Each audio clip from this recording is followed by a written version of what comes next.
Welcome to RSH educare. আজকে আমরা হিস্ট্রির যে টপিকটা পড়বো সেটা হচ্ছে ভারতে ব্রিটিশ সাম্রাজ্যবাদী নীতিসমূহ। এর আগে আমরা বিভিন্ন যুদ্ধের মাধ্যমে দেখেছি যে ইংরেজরা আস্তে আস্তে কীভাবে বণিক হয়ে এসে কীভাবে শাসকে পরিণত হয়েছিল, এবং সেক্ষেত্রে ভারতের বিভিন্ন সময় যারা গভর্নর বা হয়ে এসেছিলেন ইংরেজ শাসকরা, তারা কিন্তু ছলে বলে কৌশলে বিভিন্নভাবে কিন্তু ভারতের সাম্রাজ্য প্রতিষ্ঠা করেছেন, এবং প্রত্যেকেই কিন্তু কিছু না কিছু সাম্রাজ্যবাদী নীতি নিয়েছিলেন। যে ভারতের সাম্রাজ্য বিস্তারের ক্ষেত্রে সবথেকে বেশি উল্লেখযোগ্য ভূমিকা তো আমরা দেখেছিলাম পলাশীর যুদ্ধের সময় রবার্ট ক্লাইভ নিয়েছিলেন, কিন্তু তিনি পার্টিকুলার সেরকম কোনো নীতি নেননি। কিন্তু ভারতের অন্যান্য জায়গায় কিন্তু ইংরেজরা কিছু কিছু নীতি নিয়েছিলেন, এবং সেই ভারতবর্ষে ব্রিটিশদের যে সাম্রাজ্যবাদী যে নীতি ছিল, সেই নীতির যারা নিয়েছিলেন তার মধ্যে সবথেকে উল্লেখযোগ্য যে দুজন ছিলেন তারা হলেন লর্ড ওয়েলেসলি এবং লর্ড ডালহৌসি। তো এই যে ভারতে ব্রিটিশ সাম্রাজ্যবাদী নীতি যে পড়বো, সেক্ষেত্রে এটা আমরা দুটো পার্টে করবো। ফার্স্টে আমরা যেটা দেখবো, আজকের ক্লাসে আমরা যেটা দেখবো লর্ড ওয়েলেসলি। সেক্ষেত্রে লর্ড ওয়েলেসলি ভারতের সাম্রাজ্যবাদ বিস্তার নীতির ক্ষেত্রে কী কী নীতি নিয়েছিলেন, তার মধ্যে প্রধান যেটা ছিল সেটা হচ্ছে অধীনতামূলক মিত্রতা নীতি, বা যেটাকে আমরা সাবসিডারি অ্যালায়েন্স বলে থাকি। এটা ভারতের সাম্রাজ্য বিস্তারের ক্ষেত্রে একটা খুব গুরুত্বপূর্ণ ভূমিকা পালন করেছিল। ঠিক একইভাবে লর্ড ডালহৌসিও তার সত্ত্ববিলোপ নীতি বা ডকট্রিন অফ ল্যাপসের দ্বারাও কিন্তু ভারতবর্ষে সাম্রাজ্যবাদ প্রতিষ্ঠা করেছিলেন, বা ভারতে ইংরেজ সাম্রাজ্য দৃঢ় ভিত্তির ওপরে প্রতিষ্ঠা করেছিলেন। তো সেক্ষেত্রে এই ক্লাসটা আমরা দুটো ভাগে দেখব। আজকের ক্লাসে মূলত আমরা দেখব যে লর্ড ওয়েলেসলি কেন সাম্রাজ্যবাদী নীতি নিয়েছিলেন, তিনি কী কী নীতির দ্বারা ভারতের রাজ্যগুলোকে গঠন করেছিলেন বা দখল করেছিলেন, এবং তার পাশাপাশি অধীনতামূলক মিত্রতা নীতি তার গুরুত্ব কী, সেটা কি, সেখানে কী কী শর্ত ছিল, সেখানে দেশীয় রাজারা কীভাবে ক্ষতিগ্রস্ত হয়েছিল, ইংরেজরা কীভাবে উপকৃত হয়েছিল, সবে কিন্তু আজকের ক্লাসে আমরা আলোচনা করব। তো আজকে যে ভিডিওটা এই সাবসিডারি অ্যালায়েন্সেস বা ওয়েলেসলি নীতি বা যেটাই বলা হোক না কেন, যে অধীনতামূলক মিত্রতা নীতি, এই টপিকটা কিন্তু খুবই ইম্পর্টেন্ট। এখান থেকে শুধু যে টেট এক্সাম বা হিস্ট্রি যারা সাবজেক্টের জন্য প্রিপারেশন করছো তার জন্য ইম্পর্টেন্ট তা নয়, যে যাই কম্পিটিটিভ এক্সামের জন্য প্রিপারেশন করো না কেন, সেক্ষেত্রে কিন্তু এটা খুবই ইম্পর্টেন্ট। তো সেক্ষেত্রে বলবো ভিডিওটা প্রথম থেকে শেষ পর্যন্ত ধৈর্য সহকারে দেখো। আর যারা চ্যানেলে ফার্স্ট টাইম ভিজিট করছো তাদের জন্য বলবো, এই চ্যানেলে কিন্তু সমস্ত কম্পিটিটিভ এক্সামের জন্য মোটামুটি স্ট্যাটিক জিকের পার্ট, অর্থাৎ আর্টসের যে পোর্শনগুলো আছে, হিস্ট্রি, জিওগ্রাফি, পলিটি, এগুলো তো করানো হয়। তার পাশাপাশি টেট এক্সামে প্রাইমারি, আপার প্রাইমারি সমস্ত সাবজেক্ট এবং তার পেডাগজিগুলোরও প্রিপারেশন করানো হয়। তাহলে সেক্ষেত্রে প্রত্যেকটা ভিডিও যদি নোটিফিকেশন তোমরা পেতে চাও, অবশ্যই চ্যানেলকে সাবস্ক্রাইব করো, এবং সাবস্ক্রাইব বাটনের পাশে থাকে যে বেল আইকন আছে, সেখানে অলে ক্লিক করো। তাহলে যখনই আমি কোনো নতুন ভিডিও তোমাদের জন্য আপলোড করবো, তার নোটিফিকেশান তোমাদের কাছে পৌঁছে যাবে। তো চলো আজকে ক্লাস শুরু করা যাক। তো যেটা বললাম যে যেহেতু লর্ড ওয়েলেসলি সম্পর্কে দেখব প্রথমে আমরা, তো লর্ড ওয়েলেসলি যদি আমরা সময়কাল হিসেবে বলে দেখে থাকি, তাহলে সাধারণত লর্ড ওয়েলেসলির সময়কাল হচ্ছে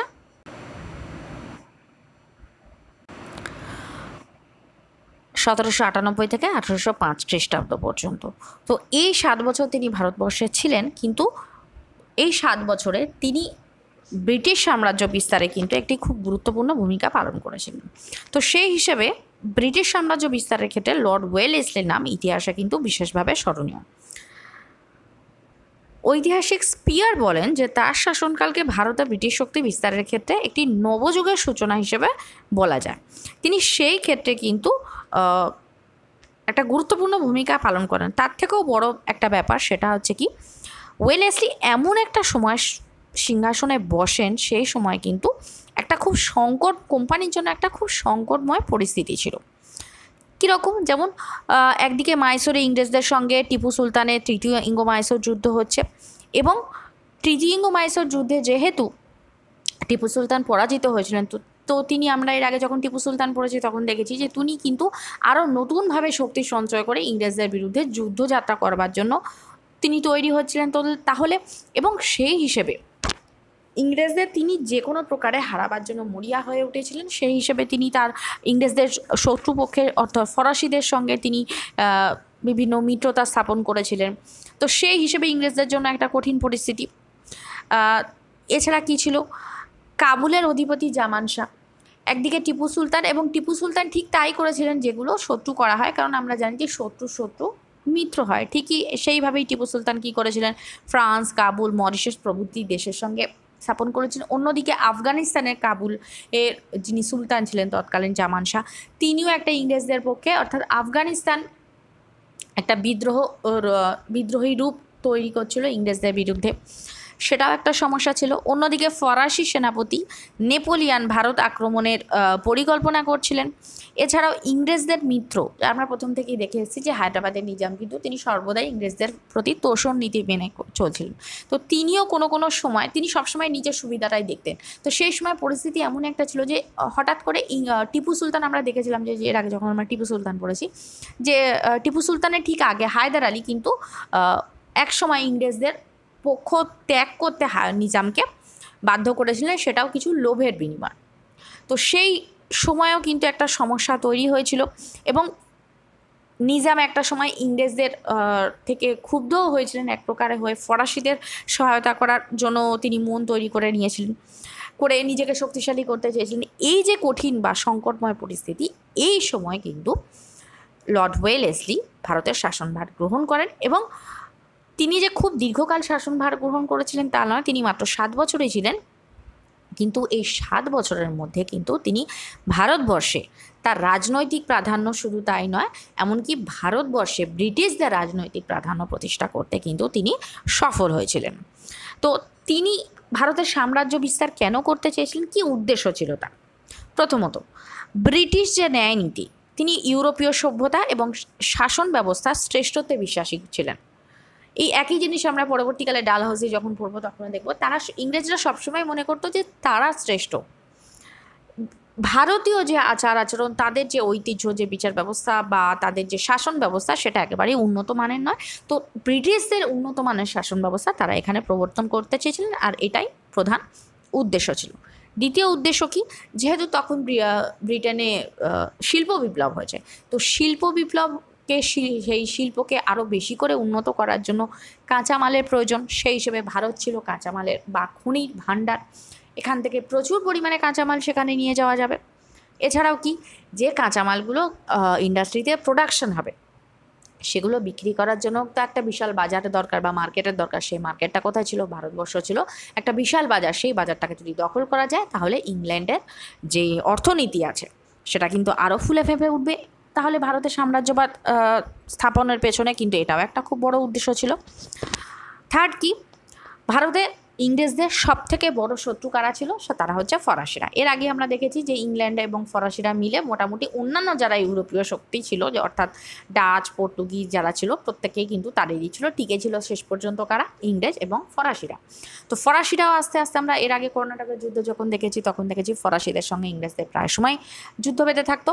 তো সেই হিসেবে ফরাসিদের ক্ষমতা চিরতরে শেষ করার একটা সুযোগ কিন্তু এটাই ছিল, যে একেবারে ইংরেজরা যদি ভালোভাবে নিজেরা সাম্রাজ্য বিস্তার করতে পারে, এবং তারও ফলাফল কিন্তু ইংরেজরা এটাতে সফল হয়েছিল। আমরা দেখেছিলাম কি, ইঙ্গ-মহীশূর যুদ্ধে টিপু সুলতানের পরাজয়ের পর একটা সীমিত জায়গায় শুধুমাত্র ফরাসিরা থেকে গিয়েছিল, বাদবাকি সমগ্র ভারতবর্ষে এক চেটিয়া অধিকার করে নিয়েছিল কিন্তু ইংরেজরা। তো এই ক্ষেত্রে সাম্রাজ্যবাদী উদ্দেশ্য তো দেখলাম, তাহলে সেক্ষেত্রে তিনি কি কি নীতি নিয়েছিলেন?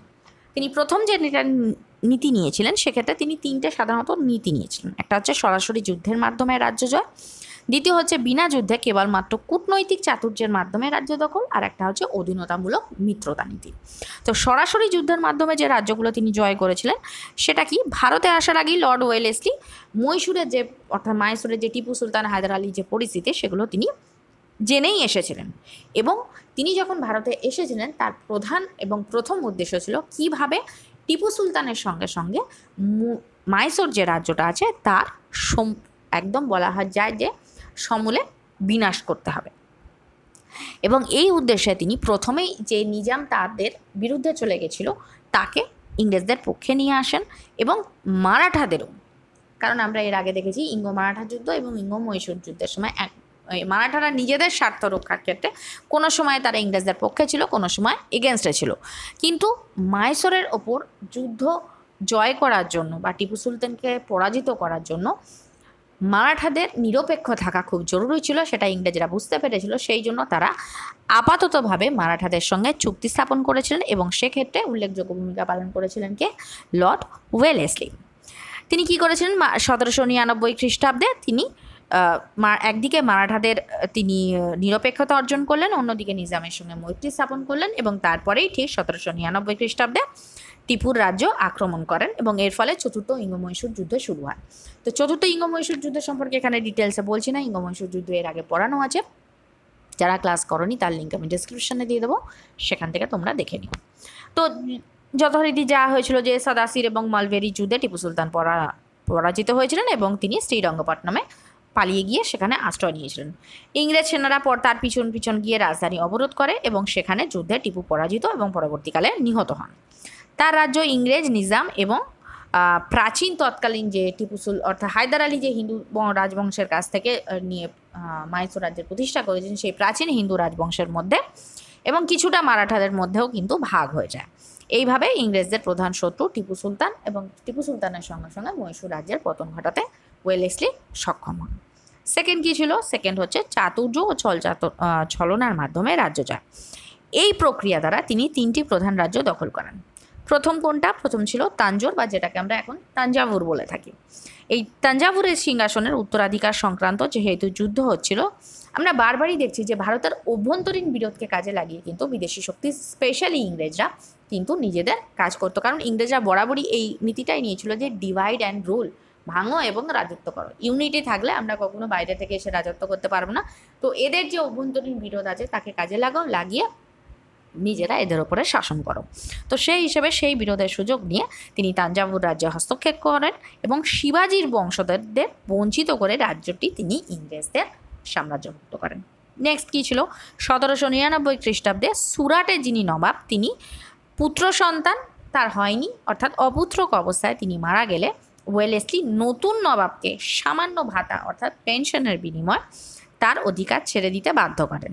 সুরাটে ইংরেজ শাসন এইভাবে প্রতিষ্ঠিত হয় এবং সুরাট দখলের মূল লক্ষ্য ছিল দাক্ষিণাত্য ও গুজরাটের মধ্যে সুরাট দুর্গের সামরিক গুরুত্ব ও সুরাটের বাণিজ্যিক গুরুত্ব। সুরাট বাণিজ্যিক দিক থেকে এবং সামরিক দিক থেকে, অর্থাৎ সুরাট এমন একটা জায়গা ছিল যেটা পশ্চিম এবং দক্ষিণ ভারতের কানেক্টর হিসেবে তখন কাজ করতো।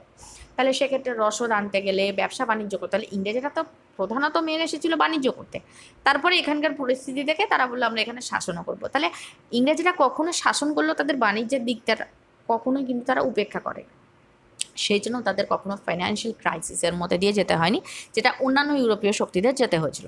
তো সেই হিসেবে বাণিজ্যিক দিক থেকে যেহেতু সুরাট একটা ভালো বন্দরের কাজ করতো, ট্রান্সপোর্টেরও কাজ করতো, তো সেই হিসেবে সুরাট দখলটা কিন্তু ইংরেজদের জন্য খুব গুরুত্বপূর্ণ ছিল এবং সেই কথাটা মাথায় রেখে কিন্তু ওয়েলেসলি সেটা দখল করেছিলেন। থার্ড কী ছিল? কর্ণাটকের নবাব মোহাম্মদ আলী ছিলেন ইংরেজদের পুরনো মিত্র। এর আগে আমরা কর্ণাটকের যুদ্ধের সময় সেগুলো দেখেছি। চতুর্থ ইঙ্গ-মহীশূর যুদ্ধে টিপুর রাজধানী শ্রীরঙ্গপট্টনম যখন দখল হয় তখন টিপুর থেকে কর্ণাটকের নবাব মোহাম্মদ আলী ও তার পুত্র উদ্মাদ উল উমরা কিছু চিঠিপত্র সেটা আবিষ্কার হয় এবং যার ফলে জানা যায় যে টিপুর সঙ্গে কর্ণাটকের নবাব ইংরেজদের বিরুদ্ধে একটা চুক্তি বা প্যাক্ট তৈরি করছে।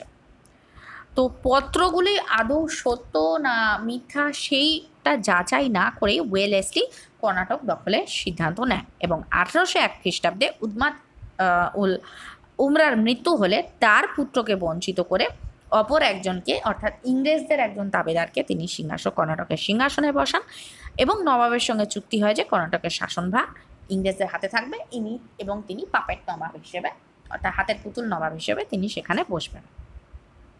লাস্ট কী ছিল? লাস্ট হচ্ছে অধীনতামূলক মিত্রতা নীতি। এই অধীনতামূলক মিত্রতা নীতি কিন্তু আজকে আমরা ভালোভাবে দেখব, এর প্রত্যেকটা ডিটেলস দেখব।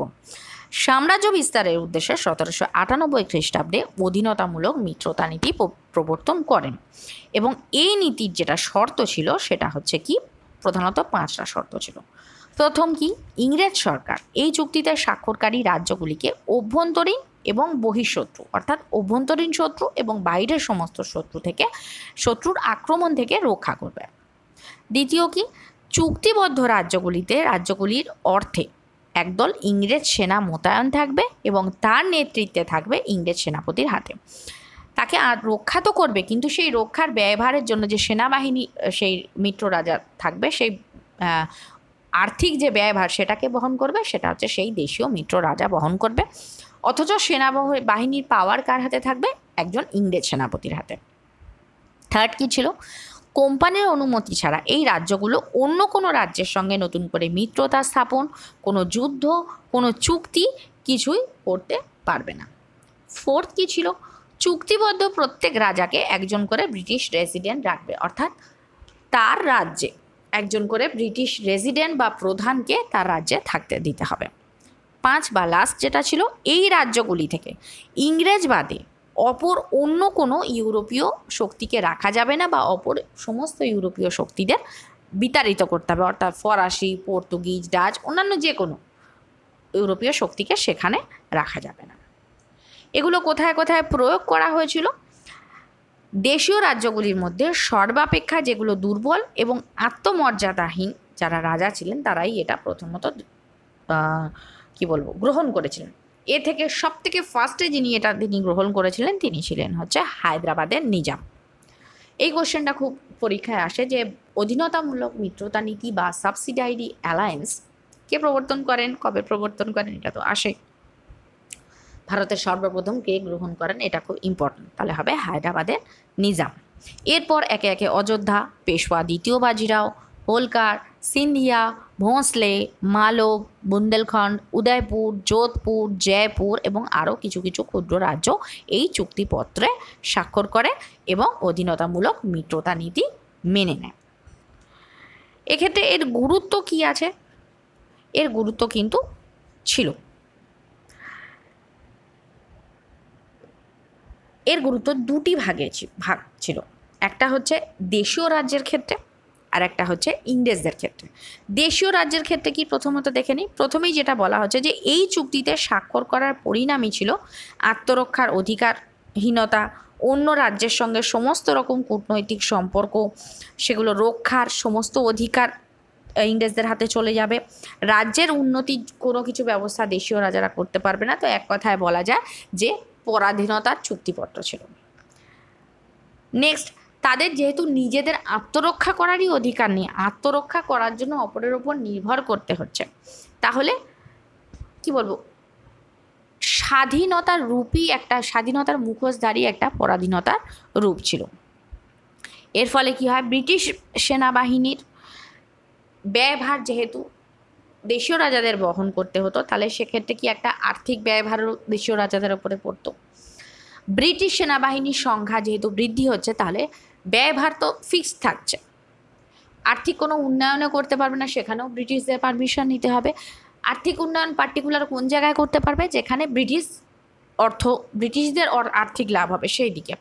তাহলে কি হচ্ছে, ইনকাম তো একটা লিমিটেড, তাহলে যখন ব্রিটিশদের খাতে বেশি খরচা আছে তাহলে দেশীয় খাতে খরচা কমাতে হবে, তাহলে স্বাভাবিকভাবে দেশীয় সেনাবাহিনীর সংখ্যা হ্রাস পেতে থাকে এবং সমস্ত যাবতীয় যে ক্ষমতা, যে ব্রিটিশ রেসিডেন্টের কথা বলা হয়, তার হস্তগত হয়। ফলে দেশীয় যিনি শাসক বা রাজা তিনি একজন কাঠের পুতুলে পরিণত হন এবং প্রকৃত ক্ষমতা কিন্তু ব্রিটিশ রেসিডেন্টের হাতে চলে যায়। যেহেতু কোনো রকম উন্নয়ন, কোনো রকম চুক্তি এ সমস্তার অধিকার খর্ব করা হয়, তার ফলে কি হয়, প্রজাদের স্বার্থ কিন্তু পুরোপুরি উপেক্ষিত হতে থাকে এবং প্রজারা সব দিক থেকে ক্ষতিগ্রস্ত হতে থাকে এবং যার ফলে প্রজারা যদি ক্ষতিগ্রস্ত হয় তাহলে রাজ্যগুলি স্বাভাবিকভাবেই কিন্তু ক্ষতিগ্রস্ত হতে থাকবে।